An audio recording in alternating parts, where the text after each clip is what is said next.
Sekolah KL1.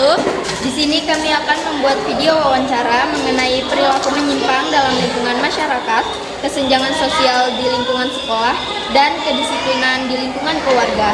Sebelum masuk ke wawancara, izinkan kami memperkenalkan diri kami masing-masing. Perkenalkan, nama saya Frida Tewi. Perkenalkan, nama saya Anantasya Putri Pratama. Perkenalkan, nama saya Muspira Putri. Langsung saja masuk ke wawancara. Oke, pertama-tama perkenalkan dulu namanya. Nama saya Naila. Langsung aja ya ke pertanyaan pertama. Reaksi apa yang terjadi dari masyarakat terhadap penyimpangan yang terjadi?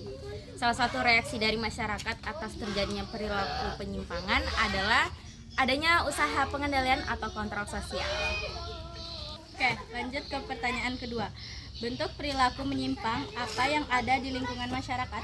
Bentuk penyimpangannya itu yang pertama penyalahgunaan obat-obatan, terus yang kedua itu tawuran, dan yang ketiga itu bullying.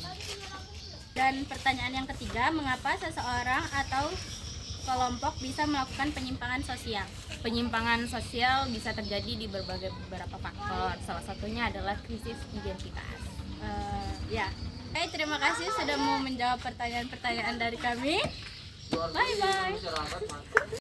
Hai, di sini saya Anantasya. Saya akan mewawancarai ibu dari Afilia mengenai kedisiplinan di lingkungan keluarga. Baik, langsung saja ke pertanyaannya. Bagaimana cara Anda mendidik anak agar disiplin? Membuat peraturan yang sama, yang disepakati bersama, tetap sabar dan konsisten dengan bersikap tegas. Baik, pertanyaan kedua. Bagaimana perilaku anak Anda ketika di rumah? Dia selalu menaati peraturan, menghormati, melaksanakan tugasnya dengan tanggung jawab. Baik, ke pertanyaan terakhir. Bagaimana orang tua mendidik anaknya dalam hal memberikan aturan dan nasihat?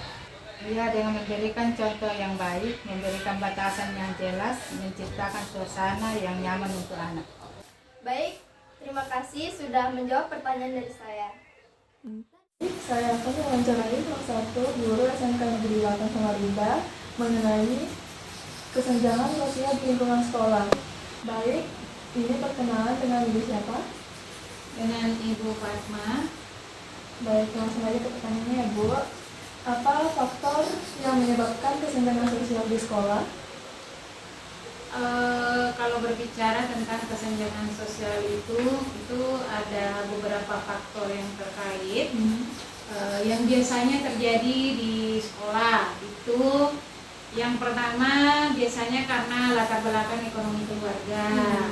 Jadi ada siswa dari keluarga yang lebih mampu cenderung biasanya memiliki akses yang lebih baik terhadap sumber belajar, bimbingan tambahan dan fasilitas pendukung-pendukung yang lain, karena faktor ekonomi yang mungkin agak lebih dibanding dengan yang lain ya.